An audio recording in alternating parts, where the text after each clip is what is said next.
ప్రపంచం అంతా ఈరోజు గ్లోబల్ విలేజ్గా మారిపోతున్న సందర్భంలో ఈరోజు ఈ కుల సంఘాలు కుల సదస్సులు అవసరం అంటారా?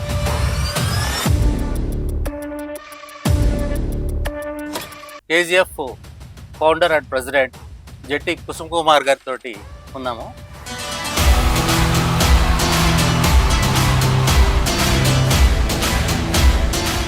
కుసుమ్ కుమార్ గారు, ఈ కేజీఎఫ్ గురించి వివరిస్తారా? అంటే కేజీఎఫ్ అనేది కమ్మ గ్లోబల్ ఫెడరేషన్.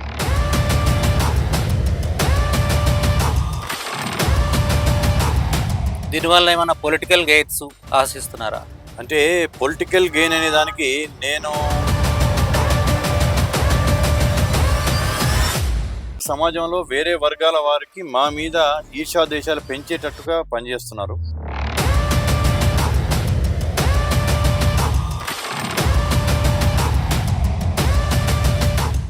ఈరోజు మనము KGF founder and president Jatti Kusum Kumar గారితో ఉన్నాము.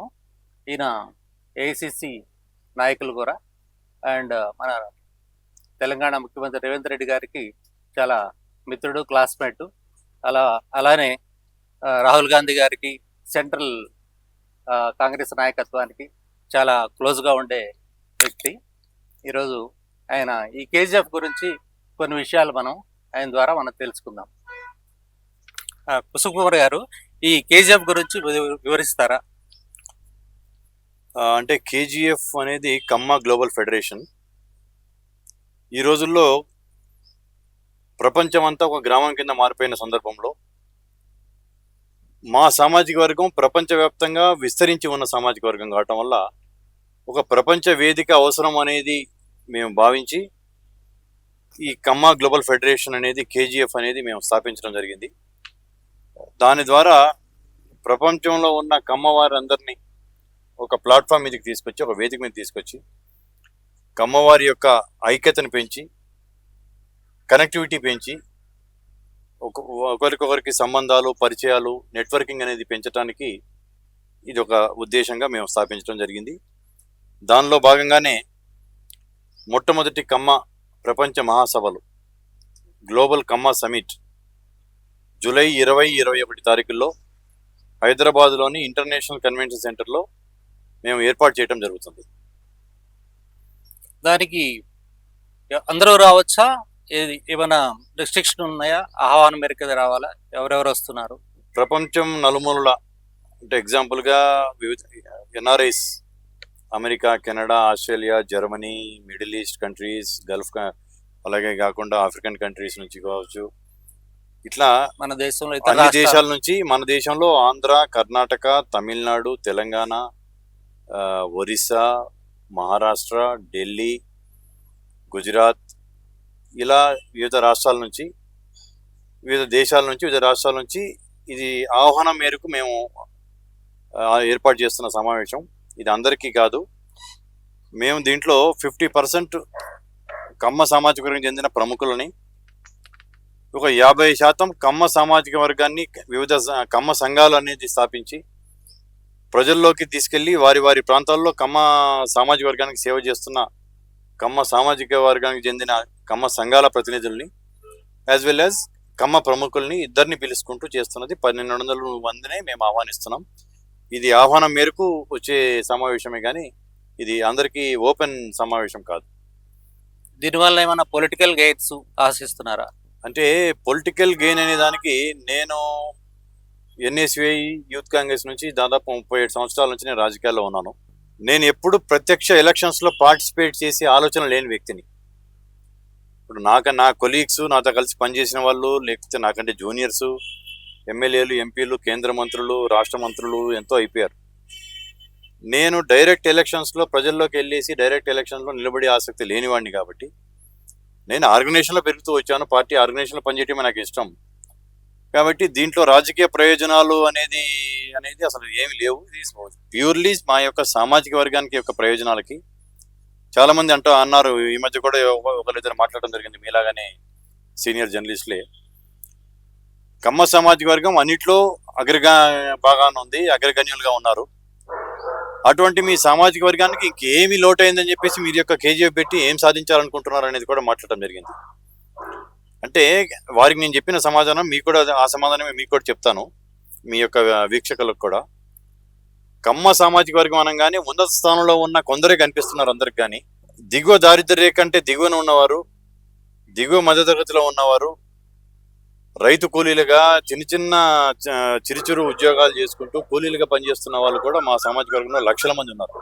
వారిని అప్లిఫ్ట్ చేయడానికి, వారిని అభివృద్ధి చేయూతనిచ్చి వారిని పైకి తీసుకురావడానికి ఏం చేయాలి అనే దాని మీద మేము ఈ సమావేశంలో నిర్ణయించడానికి ఉంది. కాబట్టి ఇది ప్యూర్లీ మా కమ్మ సామాజిక వర్గంలో చెందిన ఎవరైతే అవసరార్థులు ఉన్నారో వారి సేవ కోసము, వారి మేలు కోసము, మిగతా నెట్వర్కింగ్ కోసము మా యొక్క నిష్కారణంగా మా సామాజిక వర్గం మీద కొందరు పని కట్టుకొని, ఆంధ్రలో కావచ్చు, తెలంగాణలో కావచ్చు, కొన్ని రాజకీయ పార్టీ నాయకులు కొందరు పని కట్టుకొని మా మీద ఈర్ష్యా ద్వేషాలు పెంచే పని చేస్తూ ఉన్నారు.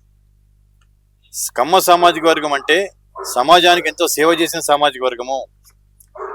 ఇప్పుడు కూడా మాలో ఉన్న అవసరాలకు వాళ్ళు చేస్తూనే సమాజానికి వివిధ వర్గాలకి, ఆర్థికంగా వెనుకబడిన ఇతర వర్గాలకు కూడా సేవ చేయడానికి ఏం చేయాలనే దాని మీద మేధమదన సదస్సు ఇది 2 రోజులు. కాబట్టి కమ్మ సామాజిక వర్గం అనేది చాలా బ్రాడ్ మెంటాలిటీ ఉన్న సామాజిక వర్గం, నలుగురిని ఎమ్మట తీసుకెళ్లిన సామాజిక వర్గం. మేము సమాజానికి ఏం చేసామనేది చెప్పాలంటే ఒక చిన్న ఎగ్జాంపుల్, నాగార్జున సాగర్ డ్యామ్. మా సమాజానికి చెందిన ముత్యాల రాజా గారు ఆ డ్యామ్ కట్టడానికి కారణమయ్యారు. ఆ రోజు ఆయన సొంత డబ్బు 52 లక్షల రూపాయలు ఆయన డొనేట్ చేసి తన 5,000 ఎకరాల పొలాన్ని ఆ డ్యామ్లో మునిగిపోవడానికి ఇచ్చేసేసి 52లో 52 లక్షలు అంటే 1952లో 52 lakhs డబ్బులు అంటే ఆ రోజు హైదరాబాద్ నగరం మొత్తం కొనడానికి 52 లక్షలు హైదరాబాద్ నగరాన్ని కూడా కొనొచ్చు. అంటే అంత దాతృత్వం ఉంది మా వాళ్ళకి. వెలగపూడి రామకృష్ణ గారు కేసీపీ పరిశ్రమలు పెట్టేసేసి ఆయన ఎన్ని వేల మందికి, లక్షల మందికి ఉపాధి కల్పించారు. వాళ్ళందరూ మా సామాజిక వర్గం వాళ్ళు కాదు కదా. తణుకులో ముల్లపూడి హరిచంద్ర ప్రసాద్ గారు ఆంధ్ర షుగర్స్ కావచ్చు, బొల్ల బుల్లరామయ్య గారు రాకెట్ ఇంధనాన్ని రాకెట్ సైన్స్ తయారు చేసి ఫ్యాక్టరీలు పెట్టి ఇలా పరిశ్రమలు స్థాపించాం, డ్యాములు కట్టాం. ఇవన్నీ ప్రజల కోసం చేసింది, సమాజానికి మేము చేసిన సేవలు. ఈ యొక్క సమావేశం ద్వారా ప్రధాన ఉద్దేశం సమాజానికి మేము ఏం చేశామని చెప్పుకుంటూ ముందు ముందు సమాజానికి ఏం చేస్తామో దానిలో భాగంగా మా వారికి మేము పైకి, ఎవరైతే దారిద్ర్య రేఖ కంటే దిగువన ఉన్నారో, ఎవరైతే కష్టాల్లో ఉన్నారో, కింద స్థాయిలో ఉన్నారో వాళ్ళని అప్లిఫ్ట్ చేయడానికి ఏం చేయాలనేది. మా సామాజిక వర్గం ప్రపంచంలో కనుక చూసుకుంటే మా సామాజిక వర్గానికి జ్యూస్కి చాలా పోలికలు ఉన్నాయి. జ్యూసు వాళ్ళు ఎట్లయితే వరల్డ్ని ఈరోజు వారి యొక్క జ్యూస్కి ఎలా మేలు చేయడానికి వారి నెట్వర్కింగ్ ఎలా ఉంటుంది, ఎంత పోరాట పటిమ ఉంటుంది, ఎంత ఇప్పుడు నోబెల్ బహుమతులు కనుక చూస్తే 10 మందికి నోబెల్ బహుమతులు ఇస్తే 10లో 6 కమ్మ వాళ్ళ జ్యూసే ఉంటారు. అలాగా మేము కూడా అటువంటి కోవకు చెందిన వాళ్ళమే. మా వారికి మేలు చేసుకుంటూ చేస్తున్న కార్యక్రమాలు, కానీ దీంట్లో వేరే ఎటువంటి ఉద్దేశాలు లేవు. ప్రపంచం అంతా ఈరోజు గ్లోబల్ విలేజ్ గా మారిపోతున్న సందర్భంలో ఈరోజు ఈ కుల సంఘాలు, కుల సదస్సులు అవసరం అంటారా? సమాజంలో వేరే వర్గాల వారికి మా మీద ఈర్ష్యా ద్వేషాలు పెంచేటట్టుగా పనిచేస్తున్నారు. దానివల్ల మా సామాజిక వర్గం సమాజానికి ఇంత మేలు చేశాము, మేము ఒక ఫ్యూడలిస్టిక్ భావజాలం ఉన్న వాళ్ళం కాదు, అభ్యుదయ భావజాలం ఉన్న వాళ్ళము, సమాజం కోసం ఆలోచించే వాళ్ళము, అన్నదాతలం, మేము నలుగురికి అన్నం పెట్టే సంస్కృతి ఉన్న వాళ్ళం, అంతేగాని మేము ఏదో కుంచిత భావంతో పెట్టింది కాదు అనే దాని మీద ఇప్పుడు వేరే వాళ్ళు దాడి చేస్తూ మమ్మల్ని కించపరుస్తూ, మమ్మల్ని నీచంగా చూస్తూ, మమ్మల్ని ఒక సమాజంలో ఒక పెద్ద భూతాల్లాగా మమ్మల్ని క్రియేట్ చేస్తున్న దాన్ని మేము తిరిపి చెప్పాల్సిన అవసరం ఉంది. కాబట్టి ఈ యొక్క సమావేశం ద్వారా సమాజానికి మేము చెప్పదలుచుకున్నాం. ప్రపంచంలో వివిధ సామాజిక వర్గాల్లో ఉన్నాయి. మా సామాజిక వర్గం కూడా దాదాపు 2.1 crores 2,10,00,000 మంది మా సామాజిక వర్గం యొక్క జనాభా ఉంది. ముఖ్యంగా తమిళనాడులో అన్నిటికంటే ఎక్కువ, దాదాపు 65 నుంచి 70 లక్షల మందిలో తమిళనాడులో ఉన్నారు. తెలంగాణలో 25 లక్షలు ఉంటారు, కర్ణాటకలో 40 లక్షల మంది ఉంటారు, ఆంధ్రలో 36 నుంచి 40 లక్షల మంది ఉంటారు. ఓవరాల్గా భారతదేశ జనాభాలో 1.5% మా సామాజిక వర్గం చెందిన ప్రజలు. మా సామాజిక వర్గం యొక్క సంఖ్య భారతదేశ జనాభాలో 1.5%. అమెరికా చూసుకోండి, మీకు సిలికాన్ వ్యాలీ చూసుకుంటే కూడా ప్రముఖంగా మా వాళ్ళే ఉన్నారు. తానా అనేది ఇప్పుడు అది Telugu association of north America, దాంట్లో 90% 99% కమ్మ సామాజిక వర్గం వాళ్ళే ఉన్నారు, తానా అధ్యక్షులందరూ కూడా. సో అమెరికా నుంచి కూడా ప్రతినిధులు వస్తున్నారండి. America, Canada, Russia, Australia, Germany, Gulf countries, Singapore, Malaysia ఇలా టోటల్గా ప్రపంచం నలుమూలల నుంచి వస్తున్నారు, భారతదేశం నలుమూలల నుంచి వస్తున్నారు. సో మీరు చెప్పిన దాని ప్రకారం మన తెలుగు రాష్ట్రాల్లో కంటే తమిళనాడు, కర్ణాటకలో సో కమ్మ జనాభా చాలా ఎక్కువ ఉంది. తెలుగు రాష్ట్రాల కంటే కూడా కర్ణాటకలో ఎక్కువ, కర్ణాటక అన్ని రాష్ట్రాల కంటే కూడా తమిళనాడులో చాలా ఎక్కువ. చాలా ఎక్కువ ఉంది. సో ఫ్యూచర్ లో సమావేశాలు అక్కడ కూడా పెట్టే ఉద్దేశం ఉందా? నెక్స్ట్ ఇప్పుడు మేము దీని ద్వారా కొన్ని చాప్టర్స్ ఏర్పాటు చేసుకోబోయే పనిలో ఉన్నాము. మ్హూ. ఆ చాప్టర్స్ లో భాగంగా మేము తమిళనాడులో కోయంబత్తూరులో పెట్టమంటున్నారు, చెన్నైలో పెట్టమంటున్నారు, అమెరికాలో పెట్టమంటున్నారు. వాళ్ళందరూ వస్తున్నారండి ఇప్పుడు ఈ వాళ్ళందరూ ప్రతినిధులు సమావేశం? వస్తున్నారు కాబట్టి రేపు ఆ తిరుమలలో నెక్స్ట్ చాప్టర్, నెక్స్ట్ మీటింగ్ ఎక్కడ అనేది కూడా మేము ఆ రోజు అనౌన్స్ చేయడం జరుగుతుంది. మ్. ముఖ్యంగా ఈ యొక్క దానివల్ల మా దాంట్లో ఇంకెవరికి ఏమేమి చేయాలి, విద్యార్థులకి స్కాలర్షిప్స్ ఇవ్వటం కావచ్చు, నిరుద్యోగులకి ఉద్యోగ అవకాశాలు కల్పించడానికి ఏం చేయాలనేది కావచ్చు, రైతులకి వారు పంటలు పండించే యొక్క దాంట్లో ఎక్కువ ఆదాయం వనరులు ఎలా పైకి ఆదాయ వనరులు పెంచుకునేటట్టుగా ఎటువంటి చేస్తే బాగుంటుంది అనేది కూడా డిఫరెంట్ వర్టికల్స్ ఉంటాయి. మ్. వ్యవసాయ రంగం మీద, విద్యా రంగం మీద, వైద్య రంగం మీద, మీడియా అండ్ సినీ పరిశ్రమ మీద, పెట్టుబడులు ఆకర్షించడానికి పెట్టుబడుల దాని గురించి కూడా మేము ఏం చేయాలని కానీ మీరు చెప్పిన రంగాలన్నిటిలో ఆల్రెడీ కమ్మ కమ్యూనిటీ చాలా అడ్వాన్స్డ్గా మెజారిటీ సంస్థలన్నీ కమ్మ కమ్యూనిటీ చేతుల్లోనే ఉన్నాయి. మీరు చెప్పిన వర్టికల్స్ లైక్ మీడియా కానీ, సినిమా ఇండస్ట్రీ కానీ, విద్యా వ్యవస్థ కానీ, హాస్పిటల్స్ కానీ. సో ఇంకా ఏమి ఆశిస్తున్నారు మీరు? అంటే మా మా వాళ్ళు దాంట్లో ఫస్ట్ నుంచి రావటము, దాంట్లో పై స్థాయిలో ఉండటము, ఒక రకంగా చెప్పాలంటే దాంట్లో ఉన్నత స్థానంలోకి వెళ్ళటం అనేది వాస్తవం. కానీ ఈ మధ్య కాలంలో కొంత వెనకబడుతూ ఉన్నారు. ఆ రంగాల్లో వెనుకబడి వ్యాపారస్తులే కాకుండా ఆ రంగంలో ఇంకా వేరే వాళ్ళని కూడా, మా వాళ్ళని కింద స్థాయిలో ఉన్న వాళ్ళని ఆ స్థాయిలోకి తీసుకెళ్ళడానికి, వాళ్ళకి అవకాశాలు కల్పించడానికి.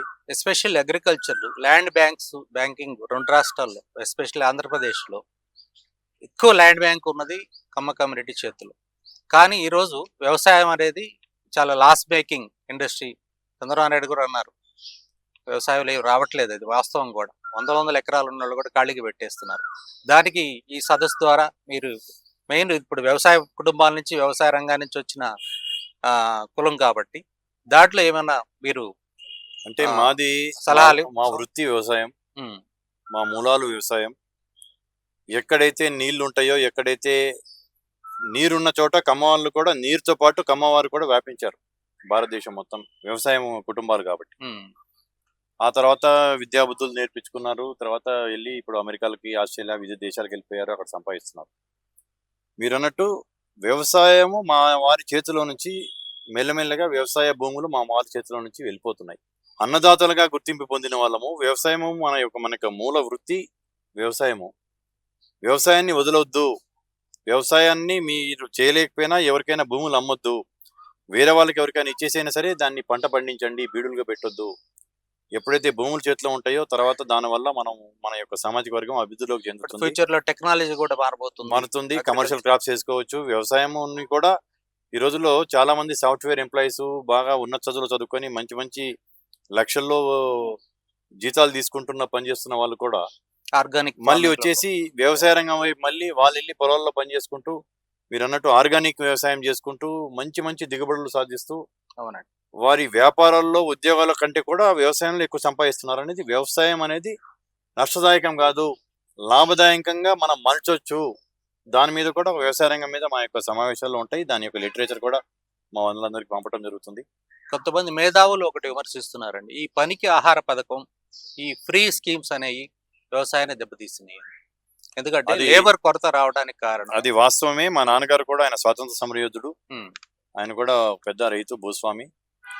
ఆయన ఇందిరాగాంధీ గారికి రాయటం జరిగింది, రైతులను ఎలా ఆదుకోవాలి, ఒంగోలు జాతి పశువులు, ఆ యొక్క బ్రీడ్ అనేది ప్రపంచంలో అన్నిటికంటే మంచి బ్రీడ్ ఒంగోలు జాతి. ఆ బ్రీడ్ని కోల్పోకుండా పశు సంవర్ధక శాఖలో ఎటువంటి మార్పులు తేవాలని ఇందిరాగాంధీ గారికి రాయటం జరిగింది. ఆ తర్వాత ఈ మన్రేగాన్ని పెట్టేసి, పనికి ఆహారం పెట్టేసి, 100 రోజులు పని దినాలను పెట్టి, దాంట్లో వేరే చిన్న రోడ్లు వేసినా, 4 గుంతలు తవ్వినా వాళ్ళకి ఇది కల్పిస్తున్నారు. దాన్ని వ్యవసాయం తోటి లింక్ అప్ చేస్తే అది వ్యవసాయం బాగా. అది చెయ్యొద్దు అని అంటలేదు మేము. పనికాహార పథకం కింద నిజంగా లక్షల మంది లబ్ధి పొందుతున్నారు మన్రేగా అనే దాని మీద. వాళ్ళకి చేసుకుంటూ వాళ్ళని వ్యవసాయదారుడికి లింక్ ఇవ్వండి. ఎస్. వాళ్ళని తీసుకొచ్చి వ్యవసాయదారుడి యొక్క చేసేయండి. వ్యవసాయదారుడు ఇవ్వాల్సిన డబ్బులు ఇచ్చేస్తాడు. అవును. ఆ డబ్బులు గవర్నమెంట్ మీరు జమ చేసుకొని మీ ద్వారానే వాళ్ళకి ఇద్దరు. కానీ వ్యవసాయదారుడికి మనుషులు కొరత పడి తను చేయలేకపోతున్నాడు. మనకి ఈ యాంత్రిక వ్యవసాయం అనేది, మిషనరీ మీద వ్యవసాయం అనేది మన దగ్గర ఇంకా డెవలప్ కాలేదు. కావడం వల్ల చిన్న చిన్న రైతు చాలా కమతాల వల్ల. నష్టపోతున్నారు అని చెప్పేసి చిన్న రైతులు, సన్నకారు రైతులు నష్టపోతున్నారు. కాబట్టి ఈ మన్రేగా పనికిహార పథకం అనేది దీన్ని లింక్ చేసేస్తే వ్యవసాయదారుడికి ఓ రోజు 10 మంది అవసరమైతే ఆ యొక్క మండల్ డెవలప్మెంట్ ఆఫీసర్కి అతని చేతిలో పని దినాలు ఉంటాయి కాబట్టి అతనికి ఇప్పించేసి వాళ్ళని తీసుకొచ్చి వ్యవసాయ ఇదే క్షేత్రంలో అతని యొక్క క్షేత్రంలో పని చేపించేసి దానికి వచ్చే డబ్బులు వ్యవసాయదారుడి నుంచి తీసుకోండి, గవర్నమెంట్ తీసుకొని వాళ్ళకి ఇవ్వండి. అది దానివల్ల రైతు బాగుపడతాడు అనేది మేము ఈ సమావేశం ద్వారా మేము చెప్పదలుచుకున్నాం. చాలా మంచి ప్రయత్నం అవుతుంది అది. రాష్ట్ర ప్రభుత్వానికి, కేంద్ర ప్రభుత్వానికి అది మీరు చేస్తే కొన్ని లక్షల మంది రైతులకి చాలా ఉపయోగకరంగా ఉంటుంది. సో నెక్స్ట్ ఈ ఈ కమ్యూనిటీని, కమ్మ కమ్యూనిటీని మనం భారతదేశంలో వేరే కమ్యూనిటీలతోటి ఎలాంటి పోలికలు ఉన్నాయి? అంటే మీరు ఎలా పోలుస్తారు? మాది వ్యవసాయ కుటుంబం. రైతు భూమిని నమ్ముకున్న వాళ్ళం. సౌత్ ఇండియాలో ఇప్పుడు మేము ఇంకొకరితో పోల్చుకోవాలంటే ఆ సామాజిక వర్గాలు కూడా అక్కడ సౌత్ ఇండియాలో ఉన్నాయి కావటం వల్ల మేము వాళ్ళతో పోల్చుకోవటం కాదు, రైతు కుటుంబాలంతా ఒకటేననేది భావన మాది. ముఖ్యంగా నార్త్ ఇండియాలో జాట్స్కి మాకు చాలా పోలికలు ఉన్నాయి. మా దాంట్లో మా పేర్ల పక్కన మాకు చౌదరి అని ఉంటుంది, జాట్స్ కూడా చౌదరి అనేది ఉంటుంది. స్వర్గీయ నందమూరి తారక రామారావు గారు నేషనల్ ఫ్రంట్ చైర్మన్గా ఉత్తర భారతదేశంలో ప్రచారం చేస్తూ, ఎలక్షన్లో భాగంగా ప్రచారం చేస్తూ మాజీ ఉప ప్రధాని దేవిలాల్ గారితో కలిసి హర్యానాలోని కురుక్షేత్రలో ఒక ఎలక్షన్ ర్యాలీలో అడ్రస్ చేస్తూ అక్కడంతా జాట్స్ ఉండటం వల్ల జాట్స్ కమ్మాసుకి చాలా పోలికలు ఉన్నాయి. కష్టపడే మనస్తత్వం, నలుగురికి సాయం చేసే మనస్తత్వం, నలుగురికి అన్నం పెట్టే మనస్తత్వం వ్యవసాయదారులు ఉంటారు. మీకు మాకు చౌదరి అనేది ఉంటుంది. కాబట్టి మనంతా ఒకటేను, మనందరం కలిసి ఇది చేస్తే జాట్స్ సౌత్ ఇండియాలో ప్రజెన్స్ లేదు, మాకు నార్త్ ఇండియాలో ప్రజెన్స్ తక్కువ. మేము కూడా నార్త్ ఇండియాలో లేము, ఎక్కడైనా మైగ్రేషన్స్ ఉన్న కొన్ని చోట్లే. కానీ కలిస్తే ఇంకా చాలా బాగుంటుంది, ఒక ప్రిడామినెంట్ ఫోర్స్ అవుతుంది అనేది ఎన్టీ రామారావు గారు అన్నారు. అది ఆయన ఏదైతే ఆ రోజు అన్నారో అదే స్ఫూర్తితో మేము కూడా జాట్స్ మేము కూడా చాలా కలవటం జరుగుతుంది. వాళ్ళు మేము ఇంకా భవిష్యత్తులో మేము ఇంకా కలిసి కూడా కొన్ని కార్యక్రమాలు చేయడం జరుగుతుంది. సో ఈ కమ్మవారు వ్యవసాయము ఇప్పుడు ఆధునిక సమాజంలో కాకుండా మొదటి నుంచి కొన్ని వందల సంవత్సరాల ముందు నుంచి కూడా ఉన్నారు కదా ఈ ప్రాంతాల్లో. అప్పుడు వ్యవసాయానికి ముందు వారియర్స్ గాను వివిధ రంగాల్లో వివిధ సామ్రాజ్యాలు పాలించారు అంటారు. ఆ హిస్టరీ గురించి కూడా ఏమైనా ఇప్పుడు పరిశోధనలు చేయటం కానీ ఇలాంటి ప్రయత్నాలు ఏమైనా ఆల్రెడీ ఉన్నాయి, ఆల్రెడీ చరిత్ర ఉంది. ఇంకా దాని మీద ఇంకా మేము కొన్ని బుక్స్ అన్ని చేసుకొని విస్తృతంగా ప్రచారం చేయబోతున్నాం. ఇప్పుడు ముసునీరి రాజులు మా కమ్మవారు, గణపతి దేవుడు మా కమ్మవారు, ముసునీరి ప్రోలయ నాయకుడు, కాపయ నాయకుడు, కాకతీయులు కమ్మవారు పరిపాలించిన సామ్రాజ్యం కాకతీయ ఉంది. కానీ రుద్రమదేవి కావచ్చు, వీళ్ళందరూ దానికంటే ముందు నుంచి కూడా మూలాలు ఉన్నాయని చెప్తాను. దాని ముందు నుంచి కూడా ఉన్నాయి. శాతవాహనులు, ఇష్వాకులు దాంట్లో కూడా మా వాళ్ళు ఉన్నారు. మా వాళ్ళు సైన్యాధిపతులుగా ఉన్నారు, రాజులుగా ఉన్నారు, విజయనగరం సంస్థానాధీశులుగా ఉన్నారు. కాబట్టి మా యొక్క చరిత్ర ఏందనేది మేము ఇంకా లోతుగా తవ్వేసేసి సమాజానికి ఇదిగో కమ్మవారి ఘన చరిత్ర ఇది, కమ్మవారు అల్టిమేట్లీ గోల్ ఈజ్ ఒకటే మాది, సమాజానికి మేమేం చేసామని చెప్తూ వేరే వర్గ ప్రజలు కమ్మవారు అనగానే ఒక గౌరవ భావంతో చూసే పరిస్థితి కల్పించడానికి ఈ యొక్క సమావేశం. మిగతా కులాల వాళ్ళకి ఇప్పుడు రెడ్డిస్కి రెడ్డి అని పెట్టుకుంటున్నారు, బ్రాహ్మణ్స్ శర్మ శాస్త్రి అని పెట్టుకుంటారు. ఈరోజు మాదిగలు కూడా మాదిగాని పెట్టుకుంటున్నారు, చారీలు అని పెట్టుకుంటారు. అలా కమ్మ వాళ్ళకి ఒక అందరికి ఎందుకు లేదు, కొంతమందికి ఎందుకు చౌదరి అని పెట్టుకుంటారు అంటే వాళ్ళందరూ ఎందుకు ఉంటుంది. ఈ సమావేశం ద్వారా ఏమైనా పిలిపివదలుచుకున్నారు? అటువంటిది పిలిపించే ఆలోచన అయితే లేదు.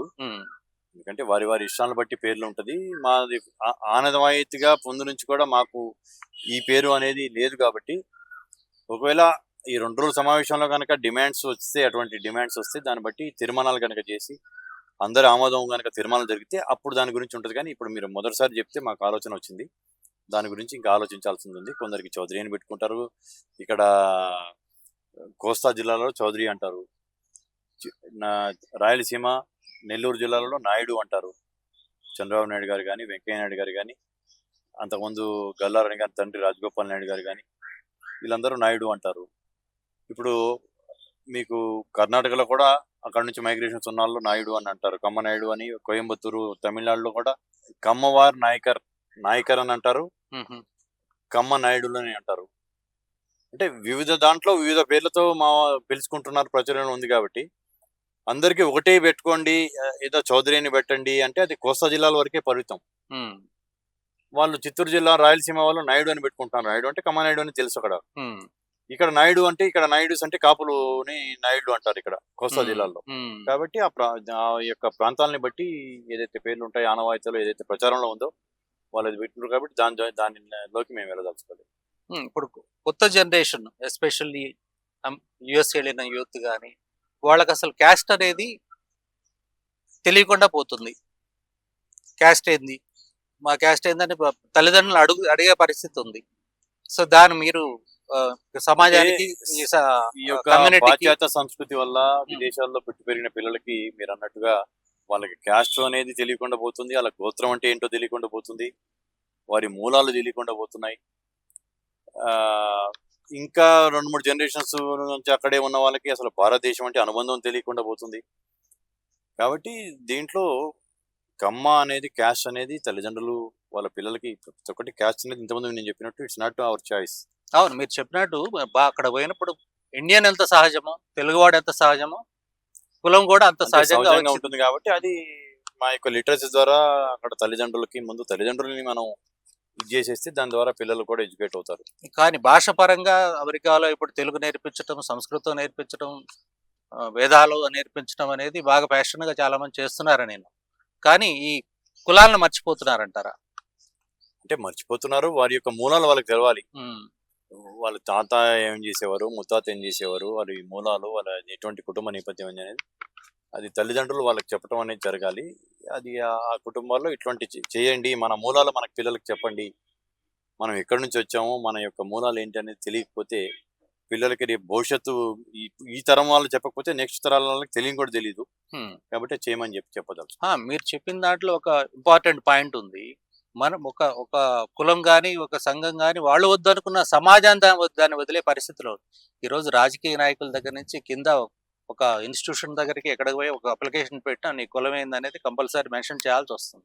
ఒక జాబ్ అలా ఇస్తున్నారు, ఒక పదవులు అలానే ఇస్తున్నారు. ఈవెన్ ప్రతి ఎడ్యుకేషన్ డిపార్ట్మెంట్లో కానీ ఇంకెక్కడ కానీ ఏ డిపార్ట్మెంట్కి పోయినా నీ కులం ఏంది, నీ దాన్ని బట్టి ఒక పర్సంటేజ్ ప్రకారం సెలెక్ట్ చేసి ఇస్తున్నారు. అది కంపల్సరీ అయిపోయింది. సో మీరు కులం వద్దనుకున్నా కూడా కులం ఎస్టాబ్లిష్ చేసుకోవాల్సిన పరిస్థితులు ఉన్నాయి కదా ఈ సమాజంలో, మీరేమంటారు? కులం మీరు అన్నట్టు కులం వద్దనుకుంటానికి మీరు ఇప్పుడు కేసీఆర్ ఇక్కడ సమగ్ర సర్వే అని ఒకటి చేశాడు, సకల జనుల సమగ్ర సర్వే అనేది. దాంట్లో ఏ కులానికి ఎంతమంది ఉన్నారు అనేది డేటా తీశారు. ప్రభుత్వ పథకాలు లబ్ధి చెందాలన్నా వెనుకబడిన తరగతులు, schedule caste, schedule tribes, most backward classes ఇట్లా వివిధ వర్గాలుగా విభజించి ఉంది సమాజం. కాబట్టి కుల వ్యవస్థ నిర్మూలించడం అనేది ఎవరి వల్ల కాదు. మనం అదే కులంలో ఉన్నాం కాబట్టి మన యొక్క నెక్స్ట్ జనరేషన్స్కి మన కులం అంటే ఏంటి, మన మూలాలు ఏంటి అనేది చెప్పడం అనేది అవసరము.